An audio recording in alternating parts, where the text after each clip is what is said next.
نہیں یہ انفارمیشن کی ایج ہے, ہمارا موقف واضح رہنا چاہیے اس پہ, میں اس سے ایگری نہیں کرتا.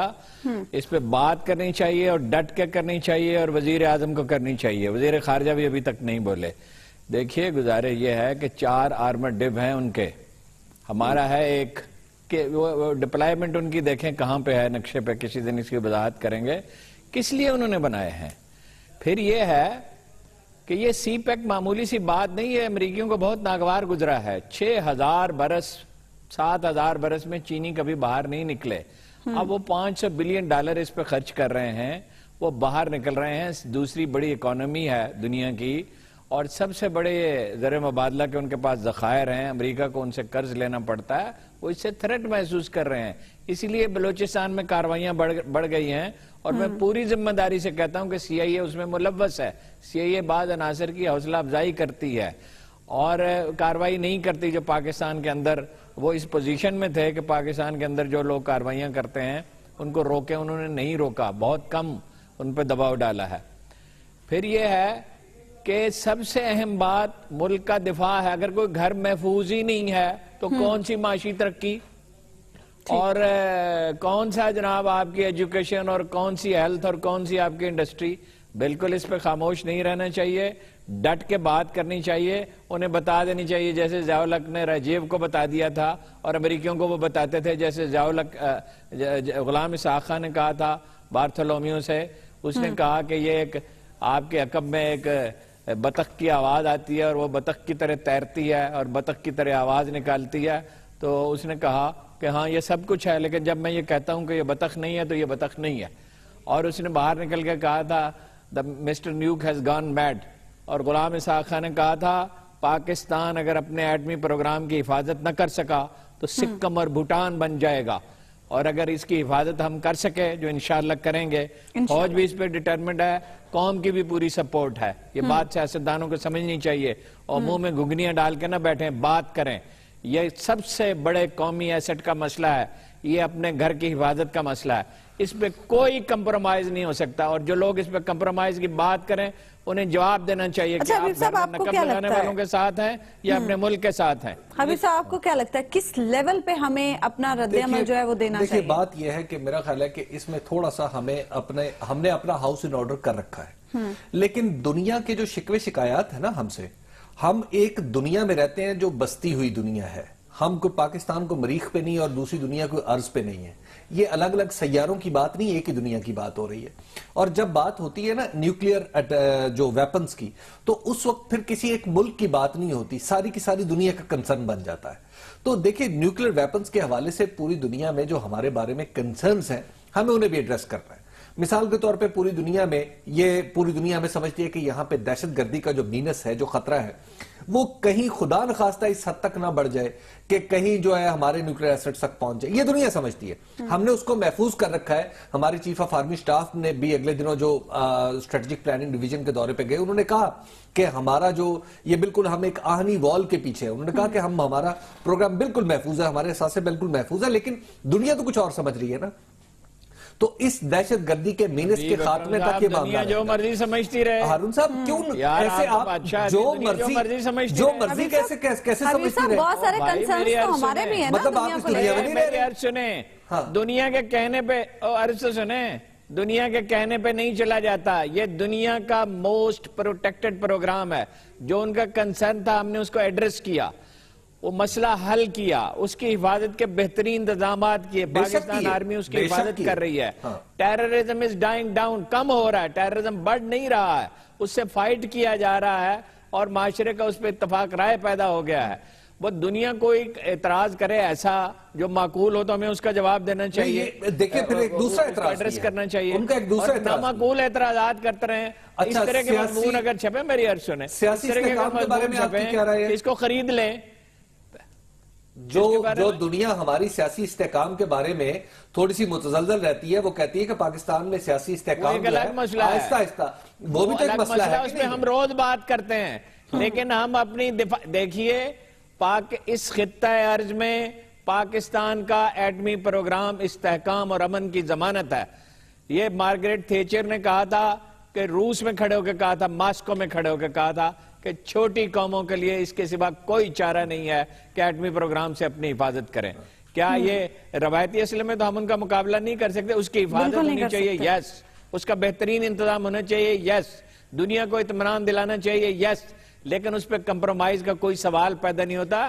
ایران کے تجربے کے بعد وہ سوچنے لگے ہیں بعض لوگ ویسٹ میں کہ پاکستان کا ایٹمی پروگرام بھی خریدا جا سکتا ہے, بند کیا جا سکتا ہے, مستقل پریشر ڈالا جائے, اپنی اکانومی ٹھیک کریں. وہ تو ہم روز کہتے ہیں لا اینڈ آرڈر ٹھیک کریں, اپنا کرمنل جسٹس سسٹم ٹھیک کریں, پولیس ٹھیک کریں, اکانومی بہتر ہوگی. آپ اس پوزیشن میں ہوں گے, آپ ہاتھ نہیں جب پھیلائیں گے تو آپ پہ دباؤ بھی نہیں آئے گا. وہ ساری چیزیں ضروری ہیں, لیکن اس پہ کمپرومائز کا کوئی سوال پیدا نہیں ہوتا. دیکھیں لیکن جو اس پہ کمپرومائز کی بات بھی کرے اس کی زبان بند کرنی چاہیے دلیل سے. ہر کالی زبان دلیل سے بند کی جانی چاہیے. لیکن بات یہ ہے کہ ہمیں بھی ایک ہولسٹک ویو لینا چاہیے. ہم سائٹس کی حفاظت کی طرف زیادہ توجہ دیتے ہیں. دنیا ہمارا جو سیکیورٹی نیریٹو ہے اس سے کو بہت زیادہ خوش نہیں ہے. ہمارے پاکستان میں جب دنیا چیزیں خراب ہوتی ہیں ہم تب جا کے اس پہ ہاتھ ڈالنے کی کوشش کرتے ہیں.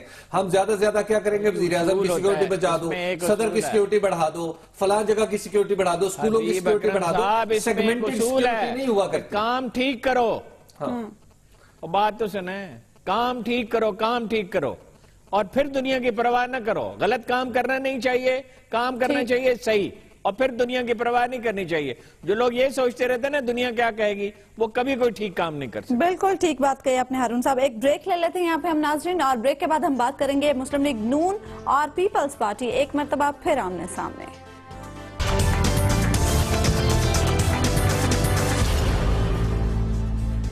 ویلکم بیک ناظرین. اب ہم بات کریں گے مسلم لیگ نون اور پیپلز پارٹی کے درمیان بڑھتی ہوئی سیاسی کشیدگی کے حوالے سے. گزشتہ روز کوٹلی آزاد کشمیر میں جو واقعہ پیش آیا, اس کے بعد نون لیگ نے وزیر اعظم آزاد کشمیر سے مستعفی ہونے کا بھی مطالبہ کر دیا ہے. دوسری جانب وفاقی وزیر داخلہ چودھری نثار علی خان کی پریس کانفرنس کے جواب میں آج مولا بخش چانڈیو نے بھی پریس کانفرنس کی اور انہوں نے بھی بہت سی باتیں کی ہیں, ان پر ہم بات کریں گے.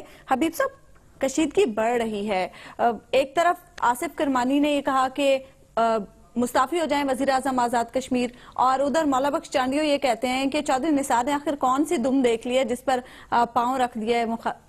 ویسے دیکھیں جی, مولا بخش چانڈیو صاحب نے تو بڑا ریلیونٹ سوال اٹھایا ہے. کل اول تو یہ جو دم پہ پاؤں رکھنے والا محاورہ, اس کا استعمال بھی میرا خیال ہے کہ چودھری نثار صاحب نے کچھ ضرورت سے زیادہ کر دے, تو تھوڑا اگریسو ہو کے انہوں نے استعمال کیا. اور میرا خیال چودھری صاحب کو اپنا پاؤں بچا کے رکھنا چاہیے کہ کہیں ایسا نہ ہو کہ کسی شیر کی دم پہ پڑ جائے. تو اگر وہ شیر کی دم پہ پڑ گیا تو پھر معاملات خراب ہو جائیں گے. اچھا, آپ کو ایسا لگتا ہے کہ شیر کی دم پر پڑ سکتا ہے؟ دیکھیں, جب آپ پاؤں اتنی بے احتیاطی سے رکھیں گے کہ کبھی کسی کی دم پہ پڑ رہے, کبھی کسی کی دم پہ پڑ جائے, تو پھر شیر بھی ہو سکتا ہے. تو لہٰذا اس معاملے میں تو چودھری صاحب کو احتیاط کرنی چاہیے. ہارون صاحب کو آپ کے فکرے سے دوسری بات یہ ہے کہ دیکھیے, جو پیپلز پارٹی کا جو کافی دنوں کے بعد ایک معقول بات آپ نے کی ہے. ہارون صاحب آپ کو لگتا ہے کشمیر کا ہے, ہارون صاحب آپ ایک منٹ, حبیب صاحب, ہارون صاحب آپ کو لگتا ہے اس فکرے نے خاصا محظوظ کیا ہے؟ نہیں, کافی دنوں کے بعد بڑی ذہانت کا اور شگفتہ طبی کا مظاہرے انہوں نے کیا ہے, تو اس پہ داد تو دینی چاہیے. وہ پاؤں ان کا شیر کی دم پہ آتے آتے ہی بچتا ہے, کئی دفعہ آتے آتے رہا ہے. تو دوسری دیکھیے جو کشمیر کا معاملہ ہے, کشمیر کا معاملہ تو اگین اس کی نیچر جو ہے ایک واقعاتی ہے. اچھا. اور دوسری بات یہ ہے کہ وہاں پہ ایک الیکشن بھی ہونے والا ہے, اور وہاں کا جو الیکشن ہے اس کے لیے ضروری ہے پاکستان پیپلز پارٹی کے پاس کوئی اس کی جو شیٹ ہے جو اس نے لوگوں کے سامنے لے کے جانی ہے, اس میں کوئی ایسا کارنامہ موجود نہیں ہے کشمیر کے عوام کے لیے جو اٹریکٹیو ہو کہ وہ دوبارہ اس کو منتخب کر سکے. اب معاملہ یہ ہے کہ وہاں پر کشمیر میں جتنی کشیدگی بڑھے گی, کشمیر میں پیپلز پارٹی کو جتنی گالیاں پی ایم ایل این والے دیں گے یا پیپلز پارٹی والے پی ایم ایل این کو دیں گے, ہر دو صورتوں میں اس کو فائدہ ہوگا. یہ پیپلز پارٹی کی پرانی اسٹریٹجی ہے کہ آپ کے پاس اگر کچھ نہیں ہے تو آپ لڑائی کی ایسی صورت کریٹ کر لیں کہ جس میں آپ خود کو مظلوم پینٹ کر سکیں. تو لہٰذا پیپلز پارٹی خود کو مظلومیت کی تصویر بنا کر الیکشن میں جانا چاہتی ہے. اور لگتا یہ ہے کہ پی ایم ایل این کے جو چند شہ دماغ ہیں انہوں نے بھی اس ٹریپ میں پاؤں رکھ دیا ہے. یعنی جو کرمانی صاحب ہیں, یعنی مجھے آج سمجھ نہیں آئی کہ کرمانی صاحب سیاسی مشیر کس کے ہیں, یہ پیپلز پارٹی کے ہیں یا نواز شریف صاحب کے ہیں؟ اچھا, اس کی کیا وجہ؟ اس کی وجہ یہ ہے کہ یہ جو کر رہے ہیں اس کا فائدہ تو ڈائریکٹلی پیپلز پارٹی کو جا رہا ہے, اور پیپلز پارٹی کے آپ وزیر اعظم جو ویسے ہی جانے والا ہے اس سے کہہ رہے ہیں کہ استعفیٰ دے دے, یہ کون سی بات ہے؟ مطلب I don't understand as a student of politics of Pakistan. دوسری طرف جو سندھ میں ہے معاملہ، سندھ میں بھی یہی صورت ہے. سندھ میں بہت آہستہ آہستہ حالات ٹھیک ہو رہے ہیں. تو جب بھی کوئی اعتراض آتا ہے تو مولا بخش چانڈیو صاحب کہتے ہیں ہمارے خلاف سازش ہو رہی ہے، یہ ہو رہا ہے، وہ ہو رہا ہے. اگرچہ اس میں تھوڑی سی صداقت بھی ہے، لیکن صداقت سے زیادہ مولا بخش چانڈیو صاحب کا شور زیادہ ہے. اچھا ہارون صاحب، آصف کرمانی صاحب نے یہ بھی کہا کہ وزیر اعظم آزاد کشمیر نے خوف کی وجہ سے اپنی لیڈرشپ کو غلط معلومات دی ہیں. آپ کے خیال سے وہ کون سا خوف ہے جس کا وہ ذکر کر رہے ہیں؟ نہیں، کوئی خوف کی کیا بات ہے. ان کے جلوس پہ حملہ کیا ہے، اس میں کوئی شبہ ہی نہیں ہے. دیکھیے انہوں نے تو وہاں مقامی لیڈرشپ کو الیکشن کمپین پیپلز پارٹی نے سونپ رکھی ہے. یعنی وزیر اعظم ہیں، چودھری لطیف اکبر ہیں، ایک دو اور لوگ ہیں جو وہاں کمپین چلا رہے ہیں. یہ یہاں سے جا کے چلا رہے ہیں. یہ تو جیسے حبیب اکرم صاحب نے کہا بالکل ٹھیک بات ہے، ایج تو انہیں پہلے ہی حاصل ہے. تو اب یہ اتنا اگریسو ہونے کی ضرورت کیا ہے؟ اس کا مطلب یہ ایک نفسیات ہے کہ جب آپ کی پوزیشن مضبوط ہو، دوسروں کا مذاق اڑائیں، دوسروں کو ریڈیکول کریں. اس سے ہوگا یہ، میں نہیں سمجھتا پیپلز پارٹی تلخی میں اضافہ کر رہی. پیپلز پارٹی اس پوزیشن میں نہیں ہے، ڈری ہوئی ہے، بالکل وہاں پہ سہمی ہوئی ہے. کچھ ان کی پوزیشن بہتر ہوئی ہے اس لیے کہ انہیں خطرہ تھا کہ تحریک انصاف دوسری بڑی پارٹی بن جائے گی، جیسے پنجاب میں ہے، پختونخوا میں تو نمبر 1 پارٹی وہ بن گئی. لیکن تحریک انصاف نے تو کوئی کام کیا ہی نہیں، اس لیے وہ بچ گئے. وہ دوسری بڑی پارٹی، اندازہ یہ اخبار نویسوں کی اکثریت کا، اللہ یہ کہ عمران خان صاحب کو بڑی کمپین اٹھا دیں جس کا کوئی امکان نظر نہیں آ رہا. تو جیتنا تو اسی کو ہے. تو اب آپ ماحول کیوں خراب کر رہے ہیں؟ یہ حکومت کی ذمہ داری ہوتی ہے، وفاقی حکومت کی ذمہ داری ہے، اور ورچولی وہ حکومت ہی ہیں. ویسے بھی وہاں آزاد کشمیر کی حکومت کے پاس کون سے اختیارات ہوتے ہیں؟ وہ باقی صوبائی حکومتوں کی طرح تو تھوڑی ہے. وہ جو بڑا ادارہ ہے جس کے پاس زیادہ فنڈز ہوتے ہیں وہ تو وفاقی حکومت کا ہے. تو انہیں احتیاط کرنی چاہیے کہ بھئی آپ کی حکومت بننے والی ہے، وہاں آپ کشیدگی پیدا کر لیں گے، ماحول خراب ہوگا، پھر آرمی جائے گی وہاں. تو آرمی کا رول اسی طرح بڑھتا ہے نا. یعنی عمران خان نے تو مطالبہ کر دیا کہ آرمی الیکشن کرائے. آرمی کیوں الیکشن کرائے بھائی؟ پولیس کرائے، بیٹھ کے بات کرے، الیکشن کمیشن کرائے. اور آزاد کشمیر کی تاریخ یہ نہیں ہے جی کہ اس طرح کشیدگی میں الیکشن ہو. آزاد کشمیر میں آپ جائیں تو آپ دیکھیں گے کہ اپوزیشن لیڈر سرکاری ریسٹ ہاؤسوں میں ٹھہرتے ہیں، کمفرٹیبل رہتے ہیں، ایک دوسرے سے ملتے جلتے ہیں. کوئی وہاں جاگیرداری نہیں ہے. مڈل کلاس سے ساری وہاں لیڈرشپ آئی ہے. کوئی بڑا سرمایہ دار ہے نہ کوئی جاگیردار ہے. جاگیریں تو وہاں تھی ہی نہیں، کوئی بڑی زرعی ہولڈنگز تو وہاں تھی ہی نہیں.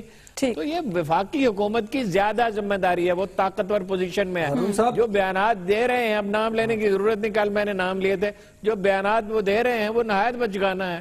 ہارون صاحب، یہ ایک مجھے کسی نے ایس ایم ایس کیا ہے اور اس نے پوچھا یہ آپ نے آرمڈ ڈویژنز کا ذکر کیا تھا، پاکستان کے پاس ایک ہے دو ہیں؟ ایک. ہارون صاحب دو ہیں، صحیح ہے. وہ غلطی سے میں نے کہہ دیا، میرے ذہن میں وہ پرانا ہی فگر تھا. لیکن ابھی ایک باخبر آدمی نے جو جانتے ہیں، پوری طرح سے جانتے ہیں، مجھے بھی میسج کیا 2 آرمڈ ڈب ہیں پاکستان. ٹھیک ہے. اچھا حبیب صاحب، ایک سوال.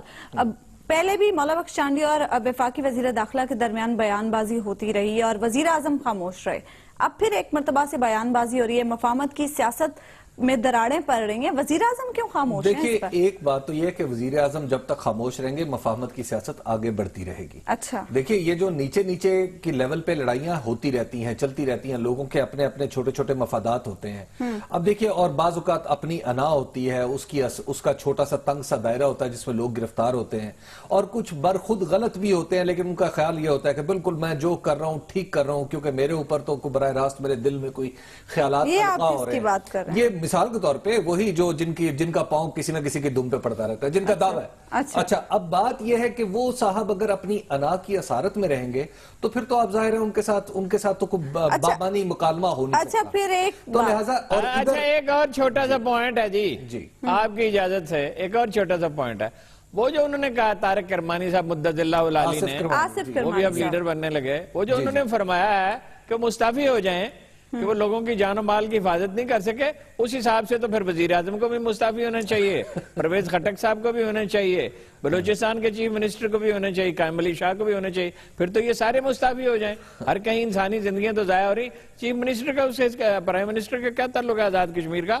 وہ ویسے جو بھی اس کے کارنامے ہوں، اور کارنامے ایسے ہیں، ویسے آپ کو بتاؤں کہ وہ خود بھی کبھی کبھی کہتے ہیں کہ میں کہاں کا وزیر اعظم ہوں جی، میری کون سنتا ہے جی، حکم تو دوسرے لوگ دیتے ہیں۔ بہرحال میں دیکھیں جی، ان کی جو آدھی کابینہ ہے وہ تو اسلام آباد کے مختلف فلیٹوں میں پائی جاتی ہے۔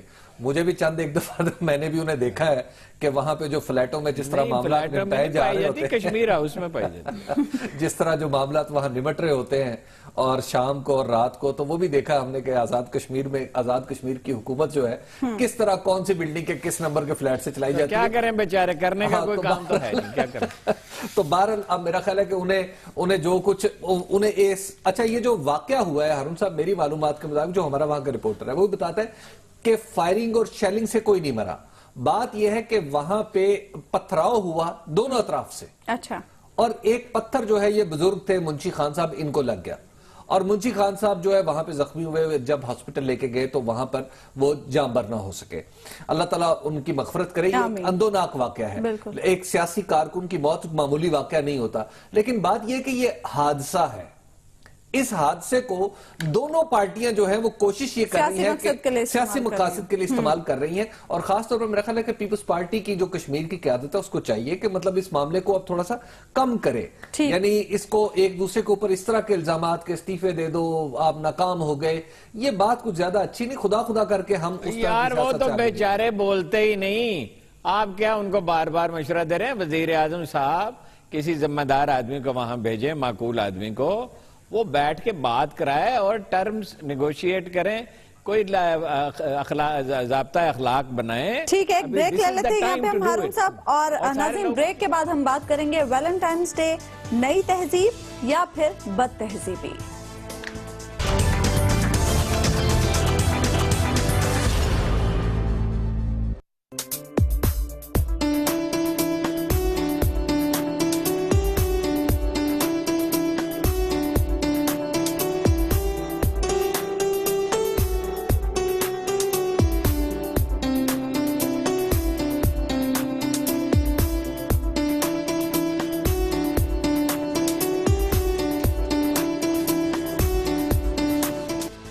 تو ناظرین یہ ہے ویلنٹائنز ڈے، جس کو لے کر ملک میں اس وقت اتنا ہنگامہ برپا ہے کہ سبھی لوگ الجھن کا شکار ہیں کہ کیا کریں اور کیا نہ کریں۔ ہارون صاحب، ویلنٹائنز ڈے کو لے کر اتنا ہنگامہ برپا ہے کہ ہمارے صدر اس پر بولے تو ان پر بھی تنقید ہو گئی، آپ اس کنٹروورسی کی کس سائڈ پر ہیں؟